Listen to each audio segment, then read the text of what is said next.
Ukraine जंग पर UN under secretary general का बड़ा बयान सामने आ गया।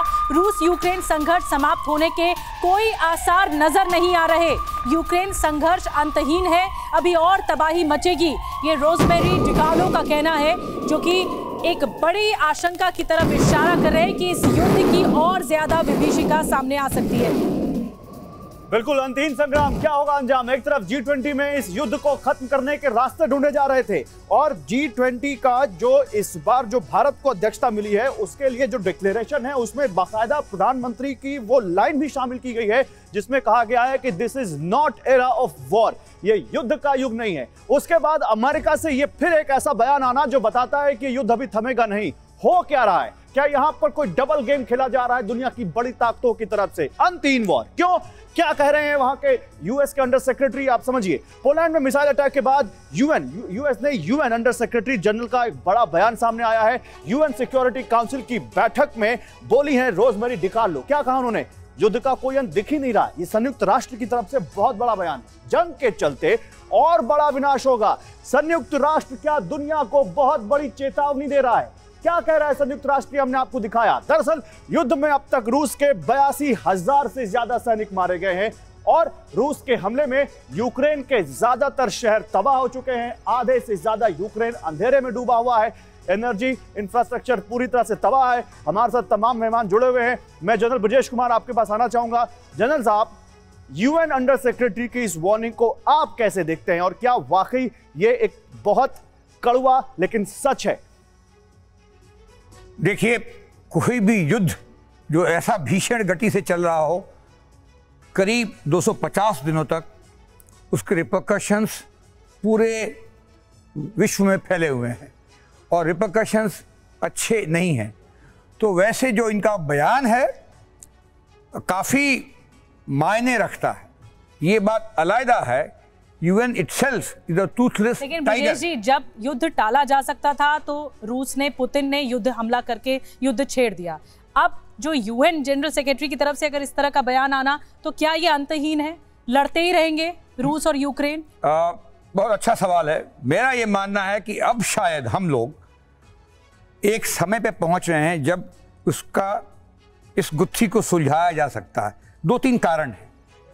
पहले देखेंगे कि G20 की समिट में फाइनली पूरे विश्व ने यूनानिमसली रशिया के ऑफेंसिव को कंडेम किया है, और लोगों का मानना है कि इसमें भारत भी शामिल है, जो ये भी कहते थे कि भारत ही यूएस रशिया की वॉर को सपोर्ट कर रहा है तेल खरीद करके। तो ये एक बहुत बड़ी उपलब्धि है।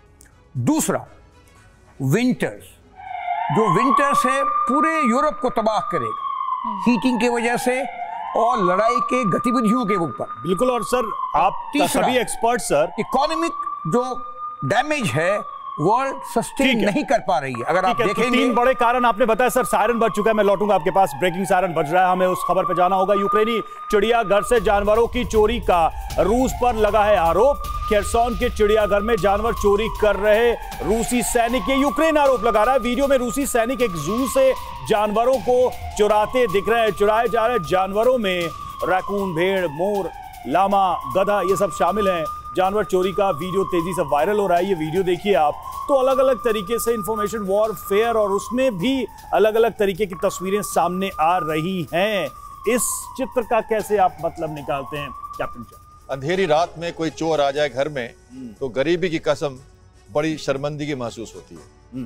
तो देखिए, ये चोरी का आरोप, और ये वैसे तो देखा जाए तो एक तरह से खेरसान से विड्रॉल का जो एक नतीजा देखा जा रहा है, ये डिफेंस सेक्रेटरी ऑफ यूके ने बड़े अच्छे से समझाया था कि देखिए, ये रशियन फोर्सेस जो है टैक्टिकल रिट्रीट कर रही हैं। जब कभी भी टैक्टिकल रिट्रीट होती है तो या तो लॉजिस्टिक सिस्टम नहीं है पूरा, या एक नेचुरल रिसोर्स है जिसके पीछे वो डिफेंस बना के रुकना चाहते हैं और आगे के लिए लड़ना चाहते हैं। तो एक तरह से ये जो चोरी हो रही है, ये तो एक साइकोलॉजिकल वॉरफेयर का हिस्सा है। लेकिन एक तरह से रशिया ने खेरसोन को, या वो जगह से भी उन्होंने अपने आप को छोड़ा है, उसको स्कॉर्च अर्थ कहते हैं, जिसमें ऐसा कर दो कि वहां जिंदा कुछ रह ही ना जाए। ठीक है, इस पर आगे बढ़ेंगे। श्याम कुमार जी आपके पास आएंगे, लेकिन बड़ी खबर, खेरसोन के बाद यूक्रेन को मिलने वाली सफलता को लेकर भविष्यवाणी सामने आई है। रूसी सेना पर बुक लिखने वाले माइकल कॉफमैन ने यह भविष्यवाणी की है। यूक्रेन को अगली सफलता मिलने में काफी समय लगेगा, ये कहा है कॉफमैन ने। खरसोन से पीछे हटने वाले रूसी फैसले पर भी कॉफमैन ने हैरानी जताई है। माइकल कॉफमैन ने रूस और यूक्रेन को लेकर द कीव इंडिपेंडेंट न्यूज़पेपर में कई दावे किए।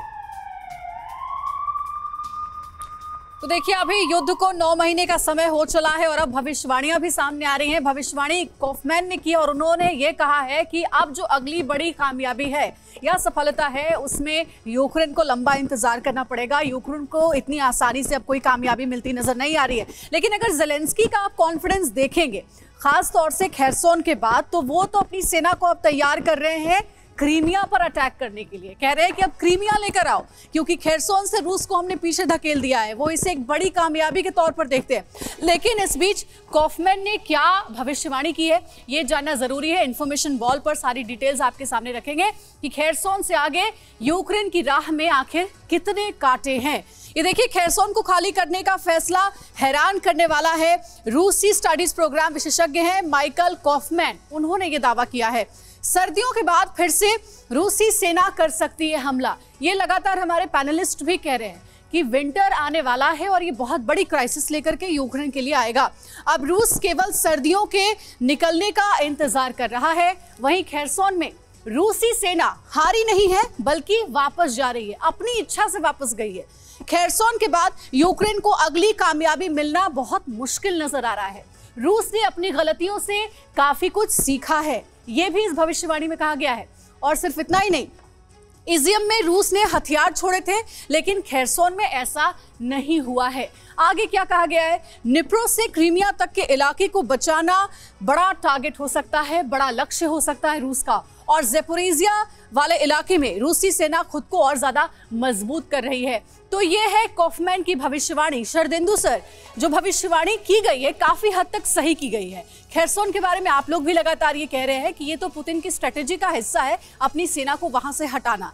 लेकिन ज़ेलेंस्की के कॉन्फिडेंस को देखकर तो ऐसा नहीं लगता है। वो तो अब क्रीमिया पर अटैक करने की तैयारी कर रहे हैं। पोलैंड में जो हमला हुआ है, जांच हुई भी नहीं और वो सीधे सीधे रूस को इसके लिए कसूरवार मान रहे हैं। इस भविष्यवाणी में कितना दम नजर आता है आपको? देखिए, मेरा मानना है ये जो क्रीमिया पे हमले की बात कर रहे हैं ज़ेलेंस्की साहब, ये उनका फार फेस्ट आइडिया है। क्रीमिया पे कब्जा थोड़ा नामुमकिन है मौजूदा हालात को देखते हुए। उनका मकसद होना चाहिए ज़ेपोरिजिया को अपने अंडर लें, क्योंकि खरसों आपने ले रखा है। लेकिन मेरा एक इसमें बड़ा विचार है कि देखिए, आपने खरसों में मार्च में कब्जा कर लिया था, सितंबर में आपने जनमत संग्रह कराया और आपने बोला कि ये 4 स्टेट रशिया के हैं, और आप अक्टूबर और नवंबर के आते आते आप वहाँ से विड्रॉ करते हैं। मे भी टेक्टिकल विड्रॉल विंटर की वजह से हो सकता है, लेकिन उसको छोड़ना एक बहुत बड़ा डिमोरलाइजिंग फैक्टर रशियन आर्मी के लिए हो सकता है। तो इनको चारों स्टेट में विदहोल्ड करना चाहिए था, ऑपरेशन को सीज करके, या टैक्टिकल पॉज लेना था, नेगोशिएशन पे जाना था, क्योंकि 4 स्टेट आपने ले रखे थे। अब विड्रॉ करने से आपकी छवि इंटरनेशनल फोरम पे धूमिल हुई है।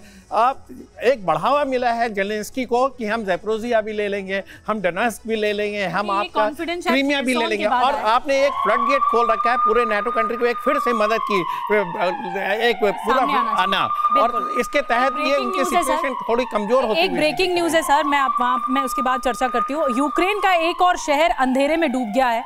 यूक्रेन के पश्चिमी शहर लवीव में ब्लैकआउट हो गया है। रूसी हमलों से एनर्जी इंफ्रास्ट्रक्चर बुरी तरह से तबाह हुआ है।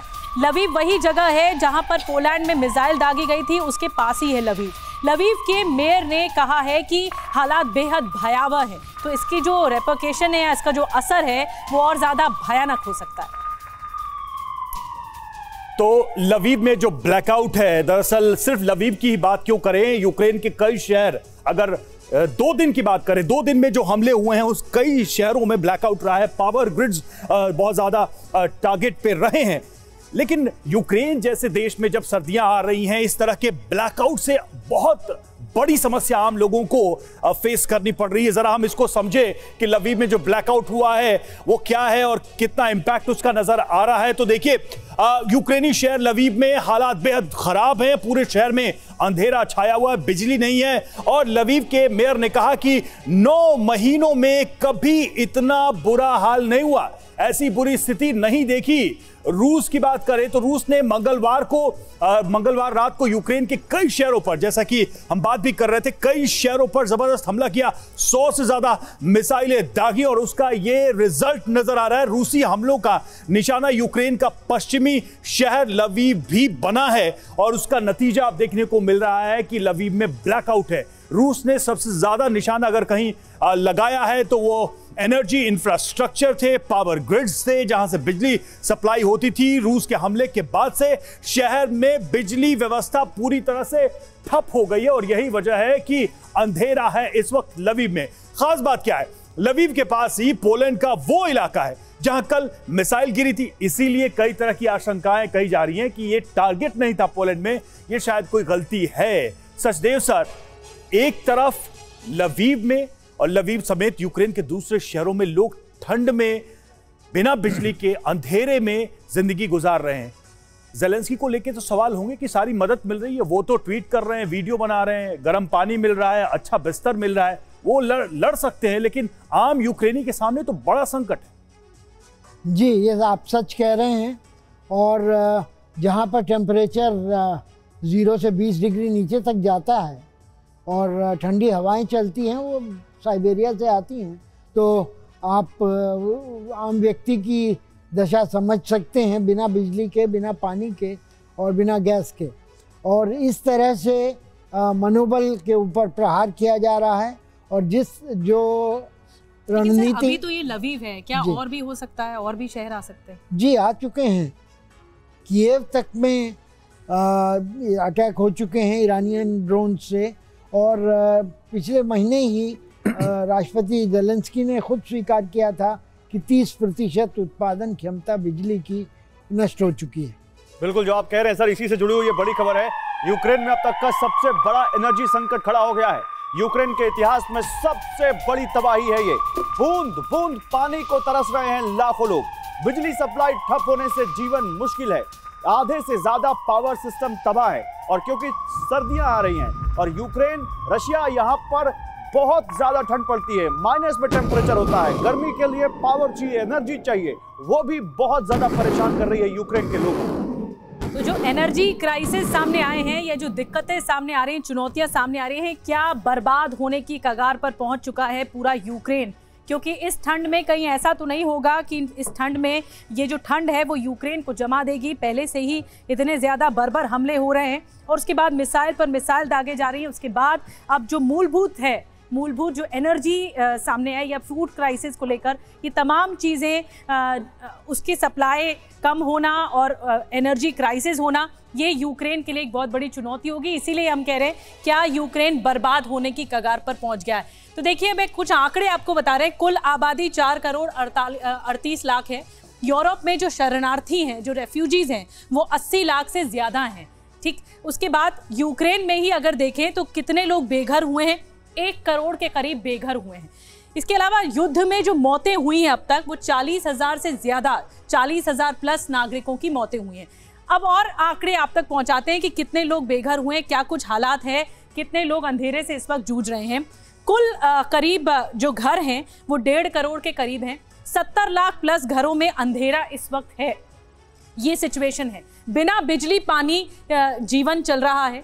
1 करोड़ लोगों पर गंभीर संकट मंडरा रहा है। श्याम कुमार जी, मैं आपके पास आ रही हूँ इस सवाल के साथ कि अब आगे क्या होगा? क्या यूक्रेन जिस तरह के हालात से इस वक्त जूझ रहा है, लवीव में ब्लैकआउट है और शहर इसकी जद में आ सकते हैं और यूक्रेन एक तरफ से ब्लैकआउट की ओर आगे बढ़ता हुआ दिख रहा है, लेकिन उसके बाद भी ज़ेलेंस्की के हौसले बुलंद हैं। वो शर्तें पर शर्तें रख रहे हैं कि बातचीत तो भाई तभी होगी जब रूसी सेना हटेगी या पुतिन हटेंगे। आप क्या मानते हैं? ये युद्ध अंतहीन है और बहुत ही संगीन है। पूरी दुनिया, यूक्रेन को रहने दें, पूरी दुनिया गमगीन है और इसका स्वाद जो है वो फूड, एनर्जी और कहिए कि पूरे इकोनॉमी पर एक बहुत ही नमकीन है। तो मैं इसको इस तरह से 4 शब्दों में कहना चाहता हूं। पर सर, आगे का क्या सीन है? आगे का सीन ये है कि देखिए, ऐसी बात नहीं है कि लोग इसके ऊपर डिप्लोमेसी नहीं कर रहे, कोशिश कर रहे हैं। वैसे देखिए, मैंने हमेशा कहा है कि मिस्टर पुतिन एक बहुत ही शातिर और बहुत ही बड़े स्टेट्समैन एक्सपीरियंस के साथ उन्होंने एक जगह लेके अपनी पकड़ रखी है, विश्व में अपनी एक इमेज भी बनाना चाहते हैं, टेबल पे भी आना चाहते हैं। जेलेंस्की नहीं आना चाहते क्योंकि उनकी ऐसी शर्तें हैं कि वो नहीं मानना चाहते। तो हमें लगता है कि युद्ध चलता रहेगा। हालांकि बहुत सारी डिप्लोमेसी, आप देखें जनरल मिले का स्टेटमेंट देखें, आप यूके और यूएसए के जो भी हो, लेकिन ये तो आप मानेंगे ना कि पुतिन से कई गलतियां भी हुई हैं इस युद्ध में, यूक्रेन को समझने में, जेलेंस्की को कम आंकने में। लौटेंगे इस चर्चा पर। एक और बड़ी खबर है, यूक्रेन से जर्मन एयर डिफेंस का वीडियो सामने आया है। जर्मनी के गेपर्ड एयर डिफेंस सिस्टम का वीडियो सामने आया। ये देखिए तस्वीरें आपको दिखा रहे हैं। जर्मनी से ये जो तस्वीर सामने आई है, डिफेंस सिस्टम का वीडियो जारी किया गया है। जर्मनी भी इस वॉर सिचुएशन में लगातार एक्टिव मोड में है और यूक्रेन से जर्मन एयर डिफेंस सिस्टम का ये वीडियो सामने आया है। जर्मनी यूक्रेन की मदद कर रहा है और ऐसे में देखना ये, कल जब पोलैंड पर हमला हुआ था, जो बैठक नेटो की हुई थी, उसमें तस्वीर सामने आई थी जो बाइडेन के साथ जर्मन चांसलर ओलाफ शोल्स की भी, जो कि काफी टेंशन में नजर आ रहे थे। शरदेंदु सर, ये जर्मनी यूक्रेन की मदद कर रहा है, ये बात तो समझ में आ रही है, लेकिन पोलैंड में जो मिसाइल गिरी है उसके बाद से जो हालात है वो बहुत ज्यादा बदल गए हैं। जर्मनी के रुख को देखते हुए, क्योंकि जर्मनी भी नाटो में शामिल एक मेंबर है, पोलैंड भी शामिल एक मेंबर है, बैठकें लगातार हो रही। ये अलग बात है कि कोई भी जल्दबाजी में रूस के खिलाफ आकर के बयान देना नहीं चाहता है। इस वक्त जर्मनी का स्टैंड क्या नजर आता है आपको तमाम घटनाक्रम के बीच में? देखिए, मेरा ये मानना है कि इस समय सारे, चाहे नाटो कंट्रीज हो चाहे यूएस हो, एक सॉफ्टेंड स्टैंड आया है G20 के बाद। और उनका मानना है कि ये विंटर सेट इन होने से पहले वर्ल्ड में पूरी तरीके से इन्फ्लेशन फैला हुआ, फूड क्राइसिस है, गैस क्राइसिस है, एनर्जी क्राइसिस है, इसको मद्देनजर रखते हुए और रशिया ने खरसों से विड्रॉ किया, एक बड़ा पॉजिटिव साइन है शांति वार्ता के लिए। तो इस समय डिप्लोमेटिक टॉक के लिए इनको आना चाहिए दोनों को। इसके लिए जर्मनी और फ्रांस विड्रॉ किया, लेकिन एक ही घंटे में 100 मिसाइलें भी ठोक दी। वो डिफरेंट रीजन से है। वो अगर बातचीत का ग्राउंड कैसे बन सकता है? बातचीत का, क्योंकि आज की डेट में पुतिन तैयार हो रहे हैं। यूक्रेन के शहर दर शहर अंधेरे में है। ये तो एनर्जी क्राइसिस क्रिएट कर दिया। ठीक है सर, हम आएंगे उस पे भी आएंगे। और देखिए, अगले कुछ ही दिनों में कीव में मच सकता है हाहाकार। क्यों हम ऐसा कह रहे हैं, ऐसी खबर क्यों है? यूक्रेन के पश्चिमी सहयोगियों को आगाह किया यूक्रेन ने और कीव में इंफ्रास्ट्रक्चर पर और हमले करेगा रूस, ये यूक्रेन का दावा है। यूक्रेन के पास अब इनकी मरम्मत के लिए उपकरण नहीं है। तो यूक्रेन लगातार यूरोपियन कंट्रीज को चेतावनी दे रहा है, आगाह कर रहा है कि और ज्यादा बुरी स्थिति होने वाली है। बिल्कुल, तो आइए समझते हैं कि कीव की हालत कितनी भयावह होती दिख रही है और आगे कितना बुरा और हो सकता है। जरा इसके लिए हम आपके लिए जो ये हमारी टीम ने ग्राफिक्स तैयार किया, इसको आप ध्यान से देखिए। कीव का दी एंड तय। इंटेलिजेंस के हवाले से जानकारी मिली है कि रूस कीव में फिर बड़े हमले करेगा। कीव में फिर से रूस एनर्जी इंफ्रास्ट्रक्चर को टारगेट करेगा। इंफ्रास्ट्रक्चर की मरम्मत के लिए अब यूक्रेन के पास जरूरी उपकरण या जरूरी पार्ट्स नहीं बचे हैं। न सर्दियों में घरों को गर्म करने का इंतजाम बचेगा, न रोशनी का इंतजाम होगा। कई पश्चिमी देशों ने यूक्रेन को जनरेटर सेट दिए हैं, लेकिन ये नाकाफी साबित हो रहे हैं और कहीं भी होंगे जनरेटर एनर्जी इंफ्रास्ट्रक्चर की बराबरी नहीं कर सकते। पहले ही कीव में क्षतिग्रस्त हुए इंफ्रास्ट्रक्चर को अब तक रिपेयर नहीं किया जा सका है और इसीलिए मुमकिन है कि आने वाली सर्दियों में कीव किसी भी सूरत में रहने लायक ना बचे। और यही सवाल है जो लगातार हम पूछ रहे हैं। ब्रिगेडियर शरदेंदु, सवाल यहां पर यही है, रूस का 8 महीने का अटैक किया ये और डेडली हो जाएगा जब सर्दियां होंगी, एनर्जी नहीं होगी, पावर नहीं होगा, लोगों के पास अपने घरों को गर्म करने के लिए कोई सिस्टम नहीं होगा। मेरा मानना यह है कि देखिए, जो रशिया को अचीव करना था वो काफ़ी हद तक अचीव कर चुका है। अब वो इस स्थिति को मेंटेन करेगा। कीव या लवीव पे और अटैक करना, ये उसको इंटरनेशनली तो वो ऐसे ही आइसोलेटेड है, वो नहीं ऐसा करेगा, मेरा मानना है। और ये अगर ठीक है, आप एक अम्बेसडर सचदेव, आपका मानना है? अम्बेसडर सर, एक अम्बेसडर सचदेव, आपका क्या मानना है इस पर? क्या आप सहमत हैं इनसे? मैं सहमत नहीं हूँ। मैं ये देखता हूँ कि ये अटैक जारी रहेंगे। क्यों? और इनके नाजुक हालत जो है वो खासतौर पे इसलिए भी है क्योंकि ये सब इक्विपमेंट सोवियत इरा के हैं। ठीक है। और जो सब स्टेशन है या जो पावर स्टेशन है उस पर हमला करने से स्पेयर पार्ट्स सोवियत यूनियन या रशिया से ही आ सकते, और वो अब आएंगे नहीं। वो अब आएंगे नहीं। युद्ध के लिए घटिया ट्रेनिंग की वजह से रूसी सैनिक अपने कमांडर से भिड़े। जी हां, कमांडर से मारपीट के आरोप में रूसी सैनिक को जेल की खबर है। मॉस्को में ट्रेनिंग के दौरान रूसी सैनिक का कमांडर से हुआ विवाद। रूसी सैनिक ने अधिकारी से यूक्रेन में तैनाती के दौरान हथियार न मिलने की शिकायत की थी।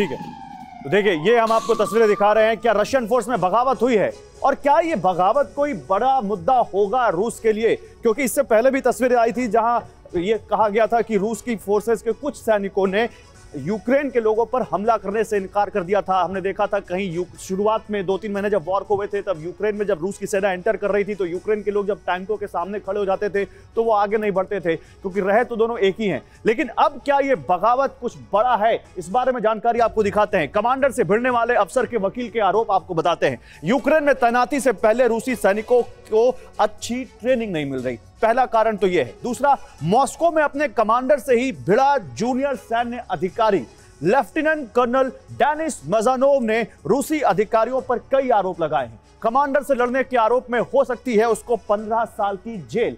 यूक्रेन में रूसी सैनिकों को नहीं हो पा रही है हथियारों की सप्लाई, और इसलिए भी वो गुस्सा है। रूसी सैनिकों को जल्दबाजी में यूक्रेन जंग में झोंकने का आरोप है। वो जो पार्शियल मोबिलाइजेशन, जो लोगों को भर्ती किया गया, जो जल्दीबाजी में जिनको सालों ट्रेनिंग दी जाती है, उनको कुछ दिनों की ट्रेनिंग के बाद इस वॉर में ढकेल दिया गया, क्या ये उसी का असर है? Over to you Anjali. आप दे रहे हैं वो बहुत ही महत्वपूर्ण है, और इसी कड़ी में देखिए एक और डिटेल, रूसी फौज में असंतोष की भी खबरें सामने आ रही हैं। तो पुतिन को कमांडर्स ने अजीब फॉर्मूला भी निकाल लिया है, जो पुतिन के कमांडर्स हैं। आइए आपको दिखाते हैं कि रशियन सैनिकों को किस काम के लिए आखिर क्या लालच मिल रहा है, क्या प्रलोभन दिया जा रहा है। कैश फॉर किलिंग, पुतिन की रेट लिस्ट, मिशन इनाम आपको बताएंगे कि मिशन क्या है और उसके बदले में इनाम क्या दिया जाएगा। ये देखिए बताया जा रहा है कि 3 लाख रूबल का इनाम दिया जाएगा अगर यूक्रेनी विमान को गिराया जाता है तो। मिशन यानी टारगेट दिया जा रहा है और उसके बाद जो इनाम है वो भी सामने रखा जा रहा है। वहीं हेलीकॉप्टर अगर गिराया जाता है तो उसके लिए भी इनाम तय किया गया है, जो कि आप टीवी स्क्रीन पर देख सकते हैं। नेक्स्ट मिशन क्या है वो आपको बताते हैं। टैंक अगर उड़ाया जाता है तो उसके लिए भी एक अलग इनाम है। ड्रोन गिराया जाता है तो 50,000 का रूबल का इनाम तय किया गया है। बख्तरबंद वाहन अगर ध्वस्त किया गया तो फिर 50,000 रूबल का इनाम मिलेगा। लड़ाकू वाहन अगर नष्ट किया गया, ये टारगेट पूरा किया गया, तो 50,000 रूबल का इनाम मिलेगा। अमेरिकी मीडिया का ये दावा है। कैप्टन श्याम, इस दावे में कितना दम नजर आता है आपको? क्या वाकई में अब पुतिन की सेना ऐसे प्रलोभन पर ही युद्ध लड़ेगी कि पहले टारगेट दिया गया, इनाम दिया गया और तब जाकर के युद्ध के मैदान में यूक्रेन की सेना को पछाड़ने का काम किया जा रहा है? देखिए, इसकी एनालिसिस ये है कि पुतिन जो है वो केजीपी के चीफ रहे हैं और उनको वॉर डायरेक्ट लड़ने के अलावा बहुत सारा अनुभव है। तो देखिए, ये पहले मैं बताऊं, चेचन के लोगों से लड़ाना, एक्चुअल फौज को आगे नहीं लाना, ज्यादा से ज्यादा चेचन के लोगों से लड़ाना, एथनिक लोगों को वो भर्ती करना मोबिलाइजेशन के टाइम में, कुछ सिलेक्टेड लोगों को, अफगानी कमांडर्स को लाना, और एक प्रोफेशनल कंपनी है जो साइलेंटली काम कर रही थी जिसका हेडक्वार्टर बनाया गया है सेंट पीटर्सबर्ग में। उसके 1000 सैनिक लड़ रहे हैं जो प्रोफेशनल किलर्स हैं। इस ग्रुप की बात आप करते हैं तो वो अब ओपन में आ चुका है। तो ये जो आप कहानी बता रहे हैं, लड़वाएंगे, ये जो कहानी, या वो प्रोफेशनल किलर्स हैं, वो इसी काम के लिए हैं और अब वो ओपन में आ गए। तो आपने एक चीज मेंशन नहीं किया उसमें कि ये भी खबर आई थी कि अपराधी जो जेल में बंद थे उनको भी कहा गया था कि युद्ध लड़ो और हम तुम्हारी सजा माफ कर देंगे। चलिए आगे बढ़ते। देखिए, ज़ैपोरिज़िया पर वापस कब्जे के लिए जंग तेज हो गई है। रूसी ठिकानों पर ताबड़तोड़ हमला कर रही है यूक्रेनी फौज। यूक्रेनी स्नाइपर ने रूसी सैनिक को गोली मारी है। यूक्रेन ने जारी किया है वीडियो।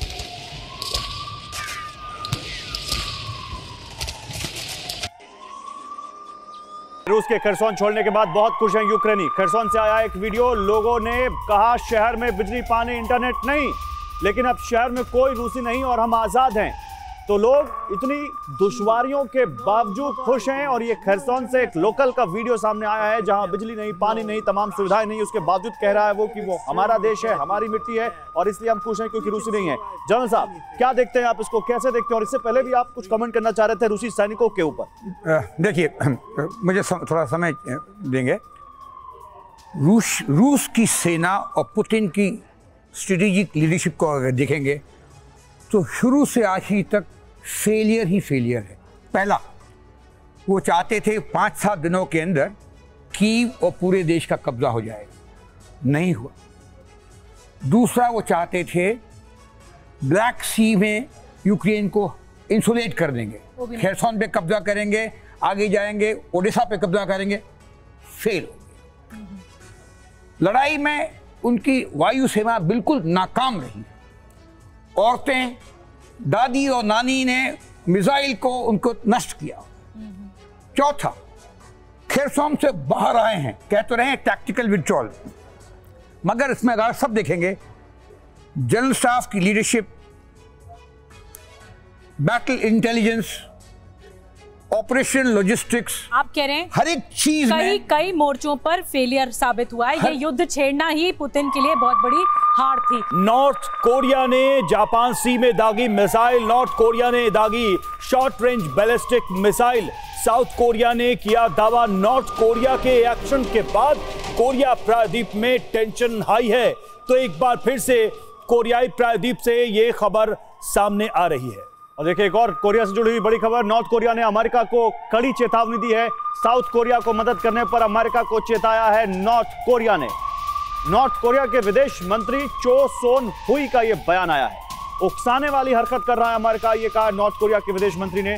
नॉर्थ कोरिया का कदम अमेरिका के लिए बड़ा खतरा लेकर आएगा। और आपको यह देखना चाहिए, यह चेतावनी तब आई है जब नॉर्थ कोरिया को लेकर जिनपिंग और बाइडेन के बीच G20 में बातचीत हुई, उसी के तुरंत बाद यह चेतावनी। जी हाँ, चेतावनी कौन दे रहा है? किम जोंग उन दे रहे हैं अमेरिकी प्रेसिडेंट जो बाइडेन को, और बार बार ये कह चुके हैं किम जोंग उन कि अगर साउथ कोरिया की मदद अमेरिका करेगा तो फिर अंजाम बुरा होगा। अंजाम भुगतने के लिए अमेरिका को तैयार रहना पड़ेगा। एक बार फिर से किम जोंग उन ने अपना रुख स्पष्ट किया है और अमेरिका को फिर से आगाह किया है कि साउथ कोरिया से दूर रहे। साउथ कोरिया और नॉर्थ कोरिया के बीच लगातार टेंशन बरकरार है और इस टेंशन के बीच एक बार फिर से जो आग में घी डालने का काम है वो अमेरिका कर रहा है और यही बात किम जोंग को पसंद नहीं आ रही है। अब आइए आपको बताते हैं कि नॉर्थ कोरिया की तरफ से आखिर क्या कहा गया है और अभी कोरियाई प्रायद्वीप में क्या सिचुएशन है। इंफॉर्मेशन वॉल पर सारी डिटेल्स आपके सामने रखेंगे। किम जोंग की वार्निंग है अमेरिका के लिए बहुत बड़ा खतरा। अब क्या डिटेल्स है? अमेरिका ने उकसाने वाली हरकत की तो हमारा कदम बड़ा खतरनाक होगा, ये किम जोंग उन ने स्पष्ट कर दिया है।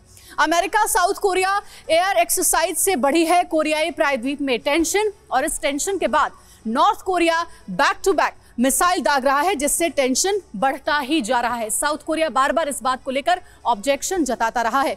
भारी टेंशन के बीच पिछले दिनों अमेरिका ने एंड्रयू एयरबेस पर 2 बॉम्बर उतारे हैं। ये वो एयरबेस है जहां पर आमतौर पर लैंडिंग तक नहीं होती है। ये सिर्फ उसलिए यूज किया जाता है जब राष्ट्रपति को कहीं जाना रहता है, तभी इसका इस्तेमाल किया जाता है। नॉर्थ कोरिया से बढ़ते खतरे के बीच अमेरिका, जापान और साउथ कोरिया ने बड़ी बैठक भी की है। एक बड़ी महत्वपूर्ण मीटिंग की गई है और इस मीटिंग में कई रणनीतियां भी तैयार की गई है। ब्रजेश सर, मैं आपके पास आना चाहूंगी।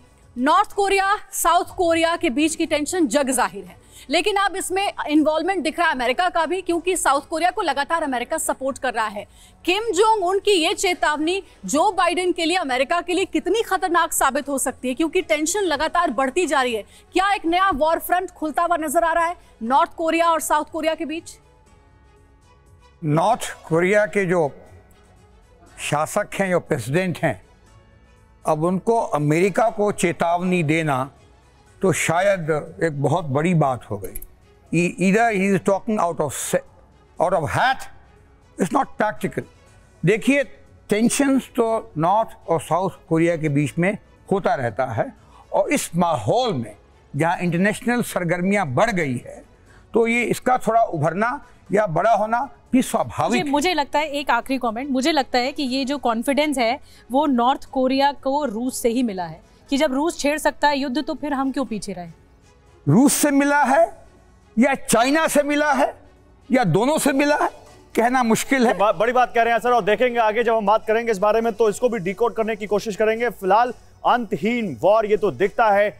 हमारी इस खास पेशकश में इतना ही।